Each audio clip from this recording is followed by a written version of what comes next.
মধ্যপ্রাচ্যের আকাশে হঠাৎ দেখা গেল এক ছায়া। এর নাম শুনে এখন বিশ্বজুড়ে আলোড়ন, বিশেষ করে যুক্তরাষ্ট্র।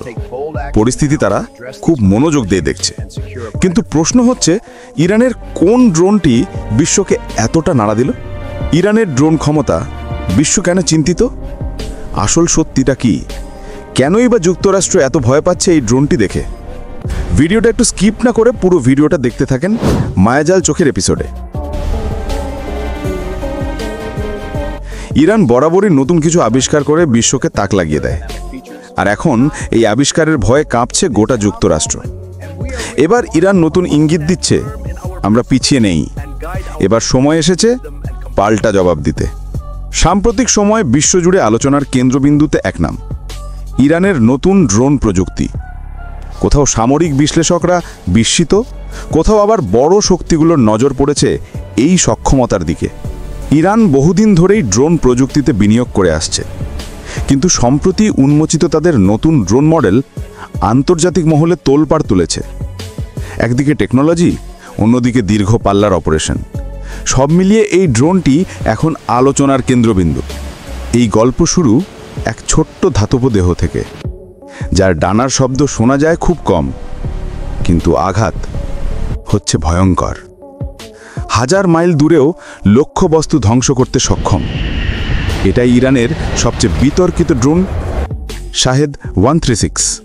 এটি কোনো সাধারণ ড্রোন নয়, এটি কামিকাজি ড্রোন, অর্থাৎ আঘাত করার জন্যই তৈরি। একটি নয়, কখনো একসঙ্গে 20, 50, এমনকি 100টি ড্রোন ছাড়া হয়, যাকে থামানো প্রায় অসম্ভব হয়ে পড়ে। শত্রুর প্রতিরক্ষা ব্যবস্থাকে পাগল করে দেওয়াই এর প্রধান কাজ। এই কারণেই বিশ্বজুড়ে সামরিক বিশ্লেষকরা বলছেন, সস্তা কিন্তু বিপজ্জনক।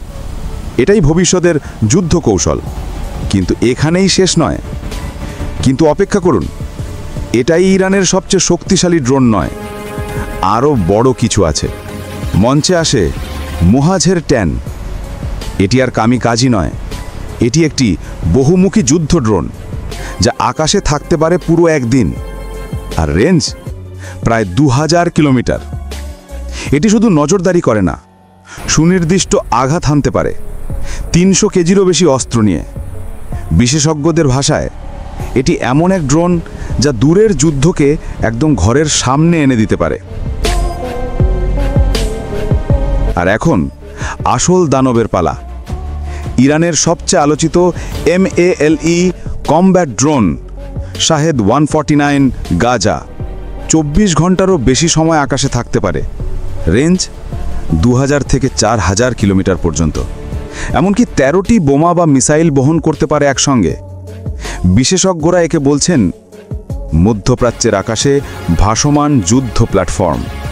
এই কারণেই যুক্তরাষ্ট্রসহ বহু দেশের চোখ এখন ইরানের আকাশের দিকে। এই ড্রোনগুলো শুধু ইরানের ক্ষমতা বাড়াচ্ছে না, বরং বদলে দিচ্ছে আঞ্চলিক নিরাপত্তার সমীকরণও। প্রশ্ন হচ্ছে, ইরান কি এখানেই থামছে, নাকি আরও বড়, আরও শক্তিশালী ড্রোন নিয়ে আসছে বিশ্বমঞ্চে? আর সেই প্রযুক্তি কতদূর যেতে পারে? আপনার কি মনে হয়, ইরানের এই ড্রোন শক্তি কি ভবিষ্যতের যুদ্ধ বদলে দেবে? কমেন্টে জানান আপনার মত। ভিডিওটা ভালো লাগলে লাইক, শেয়ার আর সাবস্ক্রাইব করতে ভুলবেন না। পরের ভিডিওতে আবার দেখা হবে নতুন রহস্য, নতুন বিশ্লেষণ নিয়ে।